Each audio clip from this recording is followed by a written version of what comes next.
Pria itu terkubur hidup-hidup dalam longsoran lumpur. Ia menurunkan jendela mobil dan meraih keluar untuk memeriksa seberapa dalam lumpurnya. Namun gelombang lumpur besar tiba-tiba menerjang masuk ke dalam mobil. Ketakutan, ia cepat-cepat menaikkan jendela kembali. Belum sempat ia menarik napas, atap mobil, sunroof, tiba-tiba retak dan terbuka. Ia panik, mengambil selotip dan mencoba menutup kaca yang pecah. Tetapi selotip tipis itu tidak mampu menahan tekanan lumpur. Ia hampir terkubur hidup-hidup. Tiba-tiba ia melihat pengunci setir di bawah kursinya. Ia cepat mengambilnya dan menyelipkannya di kedua sisi sunroof, menghentikan lumpur masuk untuk sementara. Pria itu menghela napas lega. Namun pada momen rileks itu, ia membuat kesalahan paling bodoh dalam hidupnya. Tanpa berpikir, ia mengambil sebotol air dan meneguknya sampai hampir habis. Lalu ia tersadar. Ia baru saja meminum hampir seluruh sumber kehidupannya. Ia dipenuhi rasa menyesal dan panik, tetapi karena tidak tahu kapan ia akan diselamatkan, ia memutuskan untuk menghabiskan sisa air itu. Saat itu juga, air mulai menetes melalui retakan di sunroof. Pria itu buru-buru menekan mulutnya ke kebocoran itu, berusaha keras menghisap setiap tetes air. Namun ia sadar cara itu terlalu lambat. Jadi ia mengambil kartu kredit, membengkokkannya menjadi bentuk corong, lalu memasukkannya ke dalam botol plastik, membuat alat penampung air darurat. Tetesan air cepat memenuhi botol tersebut, masalah selesai. Ia menepuk tangannya merayakan keberhasilannya. Lalu ia buang air kecil ke dalam kompartemen penyimpanan untuk disimpan nanti. Namun tak lama kemudian ia mulai kesulitan bernapas. Oksigen di dalam mobil semakin menipis. Ia mengambil pipa logam dan mendorongnya melalui retakan di sunroof. Jika pipanya bisa mencapai permukaan, mungkin ia bisa mendapatkan udara. Namun lumpur justru menyembur keluar dari pipa itu, menghancurkan harapannya. Ia cepat mengambil koran dan menyumbat pipa itu. Lalu ia melubangi tutup botol, mengikat simpul pada seutas tali, memasukkan tali itu melalui tutup botol, dan begitu saja masalah semburan lumpur teratasi. Ia memasukkan kembali pipa ke dalam retakan, lalu mendorongnya ke atas dengan seluruh kekuatannya. Ketika dua pipa sudah hampir sepenuhnya menembus, tetapi belum juga mencapai permukaan, ia sadar bahwa ia terkubur sangat dalam. Saat dorongan semakin sulit, pipa ketiga tidak bergerak sama sekali. Pria itu mengeluarkan teriakan putus asa, lalu ia tiba-tiba mengambil dongkrak hidrolik. Namun tak lama kemudian dongkrak itu juga mencapai batasnya. Ia menyampirkan sweater di bahunya, menggertakkan gigi menahan sakit, dan terus mendorong ke atas. Akhirnya pipa itu menembus permukaan. Ia mengambil kawat dan membuka tutup botol di ujung pipa itu. Ia berhasil. Ia mendekat untuk memeriksa dan melihat cahaya matahari untuk pertama kalinya setelah sekian lama. Ah!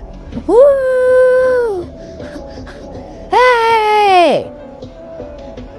I'm done here! Oh. Lalu ia dengan rakus menghirup beberapa napas udara segar dan mulai berteriak minta tolong. Namun setelah berteriak cukup lama tidak ada respons. Kemudian ia mendapat ide. Ia menggunakan pemotong kuku untuk memotong tali, menyalakan koran dan berteriak sambil memanaskan pipa, berharap seseorang melihat asap yang naik ke permukaan. Tetapi ia melupakan satu kesalahan fatal, menyalakan api di ruang tertutup.